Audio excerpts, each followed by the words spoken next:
I mean, if he went a bit more in the middle, it'd probably be more useful. It's just like, it's just hilarious. I think. Hey guys, so in this video we're going to react to a Beau hightower hammer video. There's so much stuff on the internet with these sorts of things and loads of people watch the videos and think it must be some sort of magic, so let's have a look and see what we think.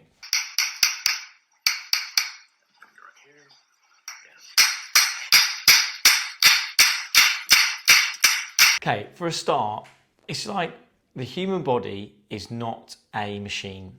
It's not like a bridge. It's not like you need to hammer some nails in here, screw some things in there, and then mechanically it will be sound. That's not how the human body works. There's no evidence that hammering something is going to actually move it structurally. Let's think about physiologically what actually might be going on. So if you do manual therapy, soft tissue work, trigger point release, one of the things you are creating in that area is an impact on the nervous system, a response in nociception, a response in the analgesia of that area, so i.e.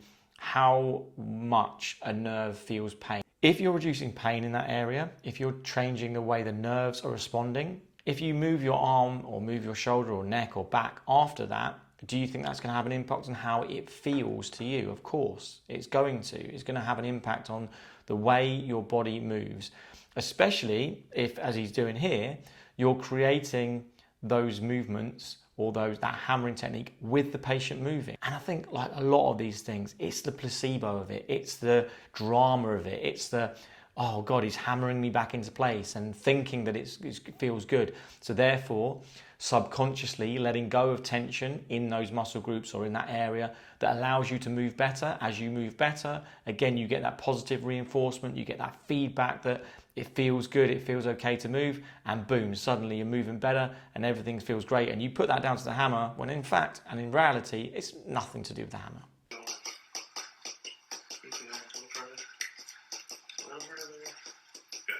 Okay, and raise it up again. Nice. Again, tapping to reduce this sensation of pain and take his mind off things and getting him to move, getting him to stretch that shoulder, getting him to move it around in positions that he may not have been for a while, reinforcing in his brain that it's okay to do that, and then getting him immediately to move.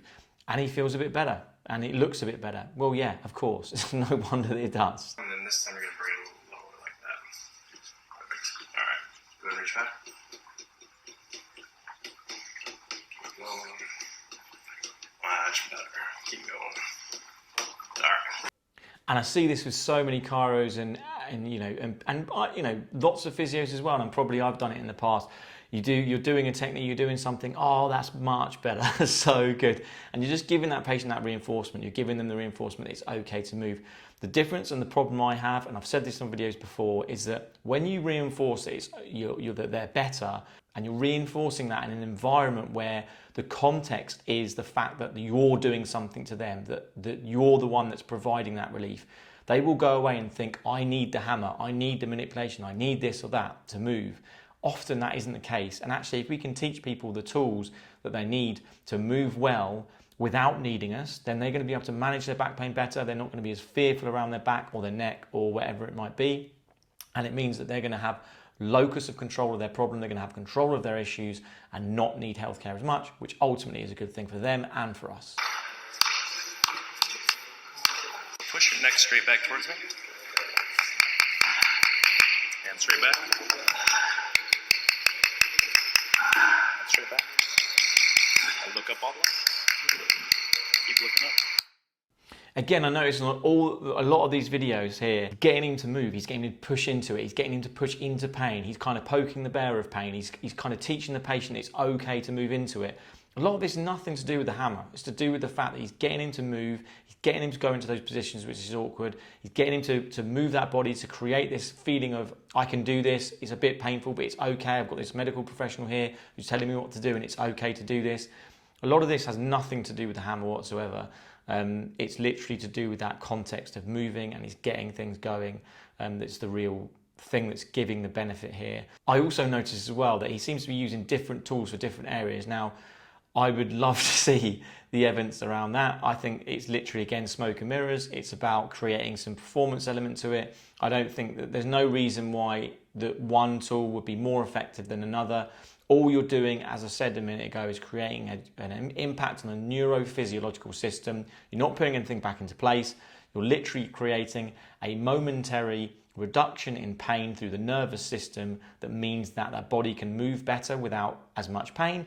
You then get them moving in that way, that feels better, and therefore they then can do that. Now, that's fine as long as you explain to them they don't need to have that hammer in order to do that. Making sure the patient understands that these things are not the only tool that will get them there, and that actually they can take much more control of their pain than they think they can, and give them back the control. You know, make our job about education, about making sure patients aren't coming back in rather than are coming back in every week for this sort of treatment, and then 10 years down the line they're still having problems, and then they think they need this magic fix which isn't there.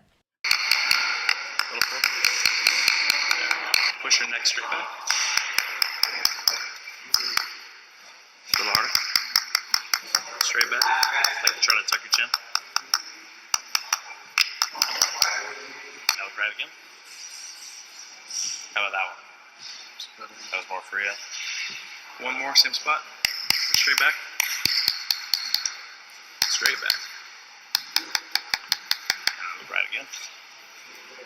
Yeah. That looked better.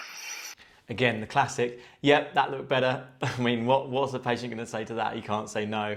You could tell on his face that he was still sore, and it's probably a bit better because he's moving his neck that way, stretching it out. Again, all the things I've talked about before is nothing to do with the hammer.